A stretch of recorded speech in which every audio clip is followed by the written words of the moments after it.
Leon had seen many strange things during his 3 years aboard the Horizon's Edge, but nothing quite prepared him for the moment Elsa walked into the observation deck. She wasn't human, that much was obvious.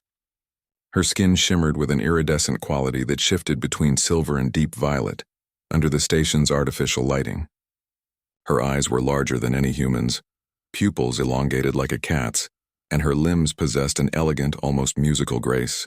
The Zalthari were known throughout the galaxy as master telepaths, and Elsa was their ambassador to the human colonies. Leon tried not to stare as she approached the viewport where he stood, studying the swirling nebula beyond. He'd been briefing himself on diplomatic protocols all morning, running through proper greetings and cultural sensitivities. The last thing he wanted was to offend humanity's newest allies. Don't think about her appearance. Focus on the mission. We need this alliance. The thoughts ran through his mind in what he hoped was a private internal monologue, but then Elsa's melodious voice cut through the silence. I was thinking to myself, she said, turning toward him with a smile that seemed almost too knowing. So you like my body? Leon's face flushed crimson. His carefully prepared diplomatic composure shattered like glass. What? No, I mean, not like that, I was just... Elsa's laughter was like wind chimes in a summer breeze. Your species fascinates me, Leon Martinez. You think so loudly, yet you speak so carefully. Among my people, thoughts and words are one and the same. There is no barrier. I apologize, Leon stammered, trying to regain his professional bearing. I didn't mean to be disrespectful. On Earth, we consider our thoughts private. It's complicated. Complicated, Elsa repeated, tasting the word. She moved closer, her movements fluid. This is what makes humans so remarkable. You live in two worlds simultaneously, the one you show and the one you hide. Tell me, Leon, why do you hide? Leon took a deep breath, forcing himself to meet her gaze. This was exactly the kind of cultural exchange that could make or break the alliance. We hide because our thoughts aren't always refined. They're raw, unfiltered, sometimes cruel, sometimes inappropriate. We need time to process them, to choose which ones deserve to become words. And your thought about my appearance, was that cruel or inappropriate? It was shallow, Leon admitted. You're here as an ambassador of an advanced civilization. You've crossed light years to meet with us, and my first thought was about how you look. It reduces you to something less than what you are. For a long moment, Elsa studied him with those alien eyes. Then something remarkable happened. Her form began to shift. The iridescence faded. Her features became more angular, less aesthetically pleasing by any standard. Is this better?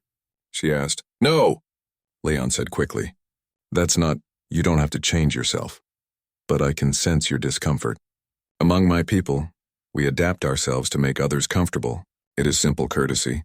That's the difference, Leon said, finding his courage. Humans believe you shouldn't have to change who you are for others' comfort. Our discomfort is our problem to solve, not yours.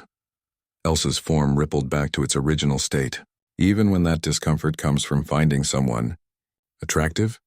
Especially then, Leon said firmly. Attraction is natural. Acting inappropriately on it is the problem. My thoughts are mine to control, not yours to accommodate. The Zalthari ambassador tilted her head, genuinely intrigued. Your species has spent centuries developing this internal discipline, building walls between thought and action, between impulse and choice. Why? Leon gestured to the viewport, to the stars beyond. Because out there we're not alone. We share the universe with countless species, each with their own values, their own beauty, their own dignity. If we acted on every passing thought, we'd be no better than animals. That gap between thought and action, that's what makes us civilized. That's what makes us human. And yet, Elsa said softly, I can feel the effort it costs you, the constant self-monitoring, the restraint. Is it not exhausting? Sometimes, Leon admitted, but it's also what allows us to improve. Every time we choose our actions over our impulses, we become a little bit better than we were before. That's what humanity does. We acknowledge our flaws and work to overcome them. Elsa was silent for a long moment, her telepathic senses clearly processing this revelation. The Council was right, she finally said. Humanity is ready for the greater galactic community, not because you are perfect, but because you understand you are not, and you strive anyway. She extended a hand in the human gesture she had learned.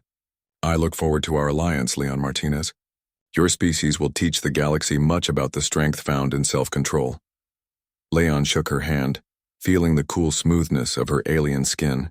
And I hope we learn from you as well, Ambassador. As Elsa left the observation deck, Leon returned his gaze to the stars. Somewhere out there, humanity was carving its place among civilizations far older and more advanced. Not through superior technology or telepathic powers, but through something uniquely human. The ability to think one thing and choose to do another. It wasn't much, perhaps. But today, it had been enough.